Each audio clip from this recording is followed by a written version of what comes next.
You can't speed good things. Oh, good morning. A long time ago, in a land far, far away, there was a kingdom, which of course had a king and a queen, and they had a young son who grew up to be a handsome lad, a prince, and when he got to the age of 21, the word was put out that he was ready to take a bride. Many women in the kingdom stepped forward, hoping that they would be chosen, but there was one condition, and that was the queen required each woman to spend a night in their guest room and then have breakfast the next day. Just 24 hours with the queen. And time after time, the women who stepped forward were found unworthy of being the next queen. And as you can imagine, the young prince was a little upset about this. But one day,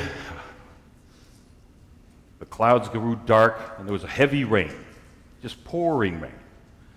Of course, in mythology, there's that symbolism of the harbinger of change and cleansing. And there was a knock at the door. And the servant answered the door, and there was a drenched young woman there, just seeking shelter from the rain.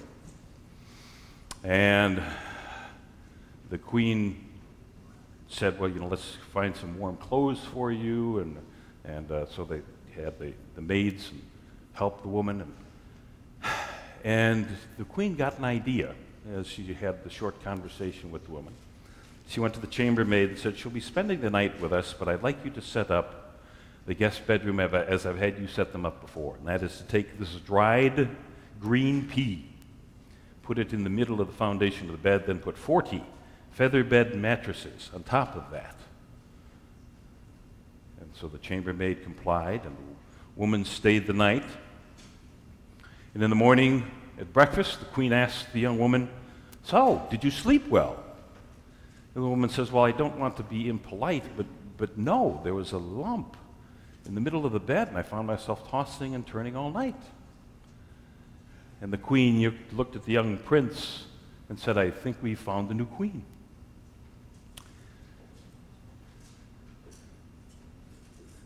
This is often told as a story of how important it is to be honest, and for, of course, any king to have a queen who can be honest with them. But it's much more. There's a lot more spiritual lessons here. As I discovered when I was growing up, my father was very direct and very honest, but my mom was the more diplomatic of the two. And I found, there is diplomacy, there is tact, there is ways of delivering, say, a message with a sugar coating, perhaps. But one of the flaws of our society is that we're taught not to deal, or I guess to deal in an unhealthy way with negative emotions. That small dried pea at the bottom of 40 feather mattresses could still be felt.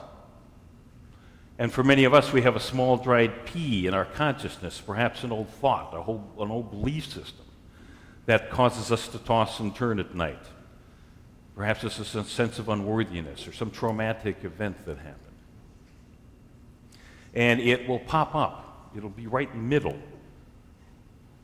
of our milieu until we're willing to let go of it. I remember as a kid playing with a beach ball. Of course, wherever you go swimming, you try to push the beach ball underneath the water.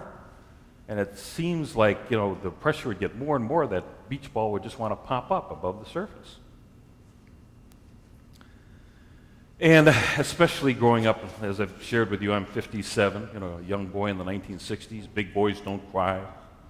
And we're taught to be, just stoic when an anvil drops on your head. That don't express emotion. Big boys don't cry. Well, it is important to express emotion, and one of the things that struck me this year, there was so much made out of the NFL football draft and how in the 7th round, Michael Sam, the first openly gay football player, broke down in tears and kissed his boyfriend, But if you watched the first night of the draft, you saw just about every football player when he was drafted would have tears coming down his eyes, he'd give his mom a hug, kiss his girlfriend. And I thought to myself, wow, just 20 years ago, 30 years ago, that wouldn't have been seen, because the men of my generation were taught to be stoic and to hold in the emotions until later. So we're making progress. But we have to recognize that a lot of us have been taught to repress an old experience. We are children of God. Each of us are princes or princesses. We are royalty, because Jesus taught us, you are a child of God. And if you're a child of God, you have to grow up. Well, you don't have to grow up. It's a good idea to grow up and be an adult of God. To be an adult of God is to accept that divine nature that you are part of a quote-unquote royalty, divine royalty.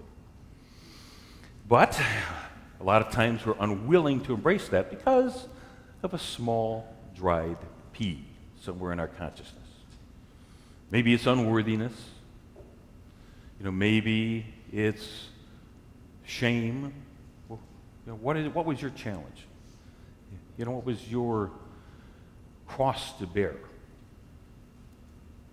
It causes us to be uncomfortable during the day and to toss and turn at night. There is a gift, though, of spirit, and that is the gift of being willing to cleanse whatever it is that had happened to you and allow you to rest, have that inner peace. So an inner pea turns into inner peace. 40 feather beds, as I was looking up the origins of the story, it was actually first, I guess, published, that people can trace back to Hans Christian Andersen in 1838, but he said he had heard it from his mother when he was a young boy. And there are several versions of the story. Some of them have 7 peas. Some of them have 20 mattresses and 20 feather beds. But the number 40, 4 is a strong foundation. You'll notice that most buildings are built in a square because there's something very powerful about having that foundation of 4 corners. And then 0 is however much time it takes. So that's why the number 40 pops up in the Bible so often. It's that sense of setting the foundation for as long as it takes to have that good foundation. You're facing adversity in your life. Life can be difficult, but the good news is you've got the tools to handle them through the unity philosophy. Have you ever been somewhere where you can hear your echo? Maybe a canyon, maybe a hallway, maybe just an empty room. The world can be an echo to us, to our consciousness, to whatever energy we're putting out. And if we're putting out an energy of shame or unworthiness, the world will respond in kind.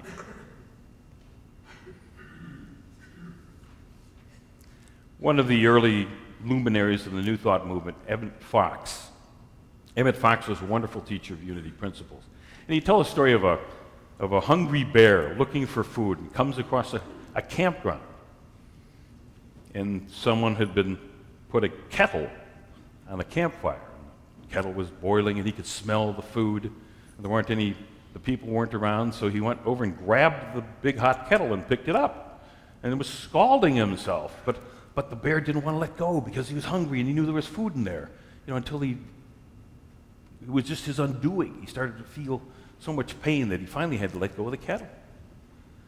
And it's astounding how attached we get to our story. If we didn't have something to complain about, what would we talk about all day? But our story becomes so important to us because it's weird how something so uncomfortable can become our comfort zone.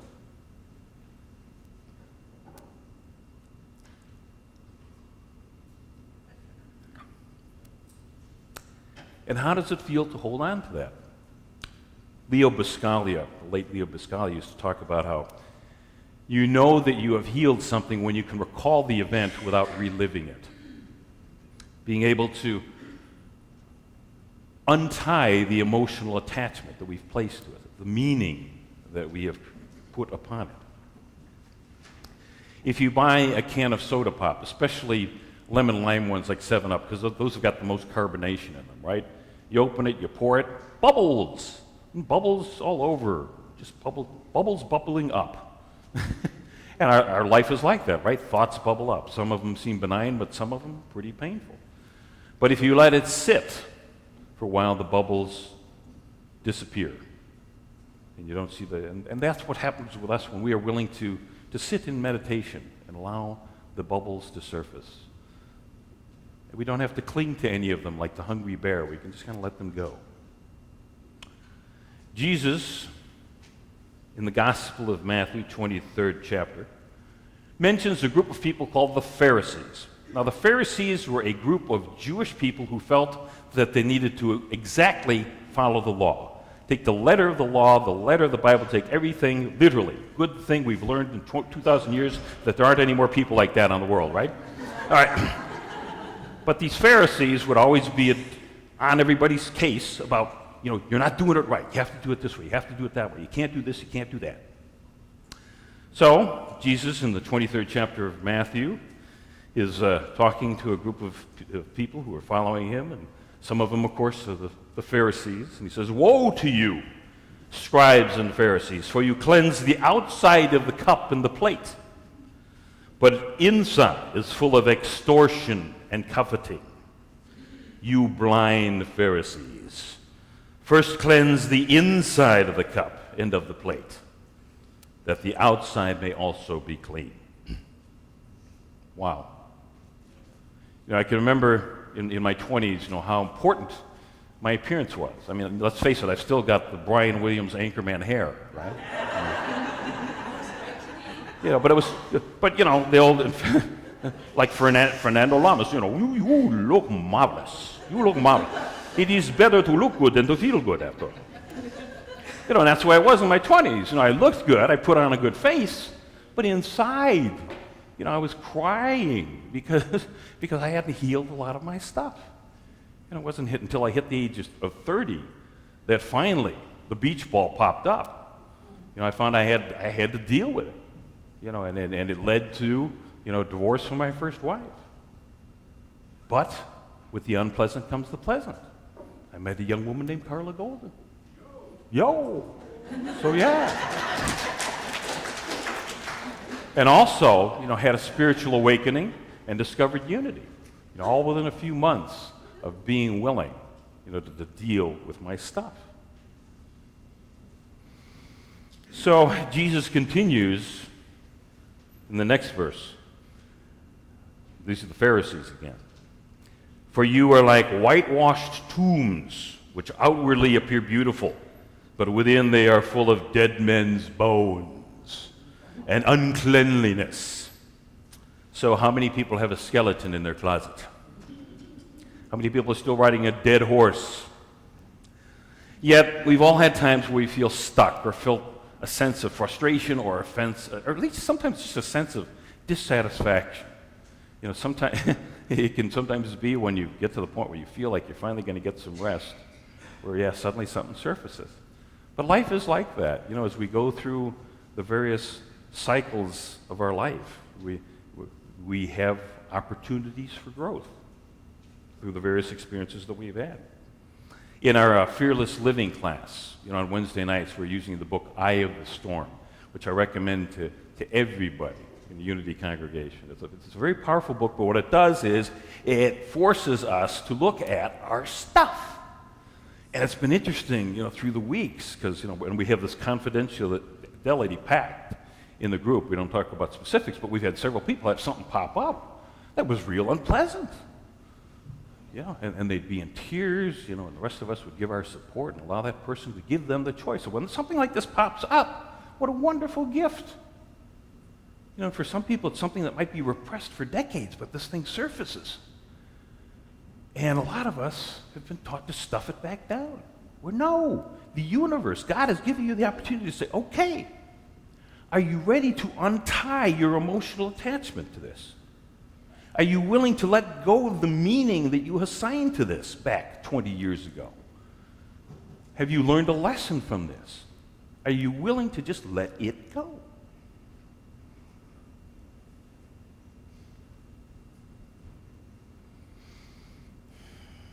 Jesus goes on and tells us how to do it. We're going to dig into that a little bit more here in a moment. But one of his quotes is, "Give for alms those things which are within, and behold, everything is clean within you and for you." In other words, give freely, being willing to give it up. Let it go. Get over it. But there is something very important in recognizing, wow, yeah, if I let that go, there's a lot more space in your consciousness. All of those old belief systems or old thoughts are taking up space. It's kind of like, I think a lot of people understand how a washing machine works. You have a hose in there with cold water and hot water, and it agitates all of the clothes. And then there's another hose, which is the drain, going out. And so that's the way the washing machine works. But what if we were to take the drain hose and put it back into the machine? We would knock the clock off of the podium. That's what we would. Yeah, time flies. Yeah. Or as Carla says, what's the point? You never pay attention to it anyway. So. All right. So yeah, a lot of us get into that washing machine syndrome. It's like, okay, we're ready to cleanse the laundry, but no, I want to hold on to that. Why? Why do you want to hold on to that? Now, there was a man who, every time he emptied out his trash can in the kitchen, would notice this horrible stench. Finally, he got wise after emptying a few bags to take a closer look. And sure enough, he found a little penny-sized banana peel that was stuck between the plastic bag and the container. And a lot of times it just takes that point where we recognize the stench is just too bad, that we're willing to finally go in and cleanse things. Now, in the book of Genesis, first book in our Bible, we're told that we have dominion over the creatures of the earth. And this is wonderful symbolism for you. We have dominion over our thoughts. We have dominions over our emotions. Jesse, would you please put up the slide? I've actually printed this in page 5 of our bulletin this week. But the good news is that you don't have to have every negative emotion, every negative feeling, every negative event surface for you so that you have to deal with each and every one of them individually. You can think of like an antivirus system for your computer. If you've ever used one, you just push the button and it might take an hour, but it searches your whole computer looking for things that aren't quite right, things that are out of balance. Oh, that's right, I forgot to show this video, didn't I? Yeah, if you could jump forward to the, go ahead and jump forward to the, boy, what I was thinking there, to the denial prayer. So this is in page 5 of your bulletin. This is kind of your homework for the coming week, was to use the denial prayer. What is your issue? So, for example, I, Bob Uhlar, now deny, dissolve, and release any thoughts, feelings, or fears of unworthiness. This unworthiness that I have experienced in the past no longer has any power over me. So, just choose whatever it is that is your challenge. And then use it. Now, whenever we have a denial, an affirmation of release, it's good to follow it up with something to put in its place. And if you aren't quite sure what that would be, just use this general prayer. I now ask the Holy Spirit to cleanse and release any healthy emotional attachments in my mind and replace them with divine ideas that are right for me to express. Okay, so let's go ahead and say this I now ask prayer together. I now ask the Holy Spirit to cleanse and release any unhealthy emotional attachments in my mind and replace them with divine ideas that are right for me to express. And know and trust that the presence of God, whether you want to call it the Holy Spirit, whatever, is everywhere. And it can go through our own minds and just root up that negativity, pull up the weeds, and allow that ground to be fertile for more productive thoughts and emotions.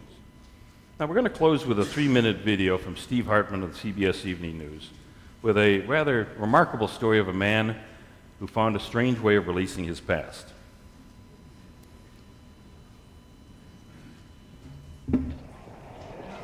At most zoos, it's the visitors who are excited to see the animals. But here at the LA Zoo, they've got an animal Here he comes, Steve. who loves this visitor. Mario. He knows I'm his friend. I'm late, Mario. When you realize that an animal has this unconditional love for you, what do? Be right with you. It's a conundrum retired salesman Dominic Uhlar first faced 4 years ago. Let's go, Mario. Back then, Mario lived in a public park, just one of many geese who lived here. But whereas the others pretty much stuck with their own species, Mario had a different allegiance. So how was your night? They walk around the park together like they're in love. It's wonderful. People would look at us like, what is this? What, they've never seen a guy walking with a goose it's- before? Yeah, that's pretty much a fact. It wasn't that he fed the goose. He didn't even coax it. For whatever reason, Mario just liked him, started following him, and eventually even became protective of him. Be nice. Don't bite the dog. And if you think that's devotion, Okay, come on. look what used to happen when Dominic tried to leave. He'd take off on that scooter and Mario would be right there, right by his side. Obviously, this was a problem. On most days, Dominic had no choice but to turn around, go back into the park, and wait for Mario to fall asleep. Has it changed you in any way? Are you a different person in any way? I quit eating poultry. You did. Yes, no way. I used to think birds were dumb. This has changed all that. You look wonderful. After our story first aired, Beautiful. Mario got so famous, city officials took him out of the park and put him in the zoo for his own protection. Of course, that meant he couldn't get back to see his friend, which is why his friend now comes here. Mario. Virtually every morning for the past 3 years, Dominic has stopped by to visit. Mario couldn't be happier. But what's in all this for Dominic? Why would a guy devote so much of his retirement to a goose?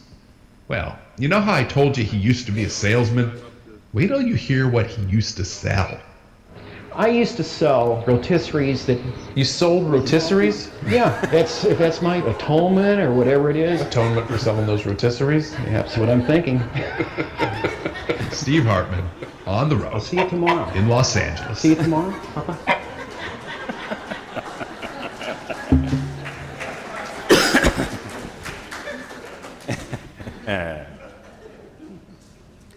In the New Testament, Romans, Paul's letter to the Romans, 12th chapter, 2nd verse.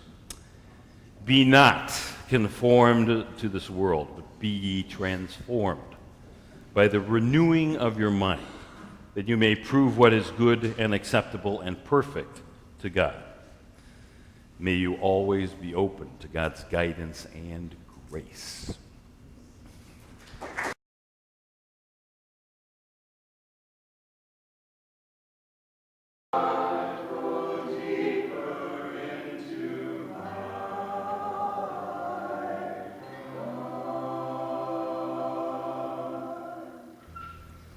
I invite you to close your eyes and bring your focus to your heart. Breathe into that heart space and feel your heart go deeper. As you breathe out, feel any tension leave your body. Breathe in again and feel your heart expand further. Allow a feeling of peace to flow into your body and mind. Let go of any thoughts of the past or the future, and just be in this moment. For it's only in this present moment that you can experience the presence of God. God is that power and that presence which dwells in the inner sanctuary of your heart, body, and mind. You are a temple of the Holy Presence. As you continue to breathe deeply and relax, let us bring to mind others who we wish to hold in the light of truth. We affirm and know for them that God's presence and power is at work in their lives also, and that they are not alone. We see them expressing their divine perfection in all areas of their lives, their health, finances, and relationships. We see their lives unfolding according to their soul's highest good. And we now release them, giving thanks that all is in divine order. As we move deeper into our time of meditation, I invite you to allow my words to be your words. I experience my wholeness as I remember that I am made in the image and likeness of God. I know that perfect life is in every cell and tissue of my being. My body responds to the healing power of God within me, and I am renewed. God's loving energy revitalizes me, body and soul. I am open to the power of God at work in my life. From this source, unlimited blessings flow. I am receptive to abundance in its many forms. The love of family and friends, the beauty of nature, the joy of creativity. These expressions of God enrich my life. I give thanks for the abundant goodness of God and acknowledge my blessings each day with a grateful heart. My mind is attuned to spirit. I see things from a higher perspective, attentive to the still small voice within. I now spend time listening and knowing that God is guiding me in what is mine to do. And so I listen in the silence.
As you emerge from the silence, what I know for you is that you have the wisdom and courage to act on the guidance you receive. You have the motivation to pursue your dreams and the strength to follow through. I see you open and receptive to all that the universe has for you.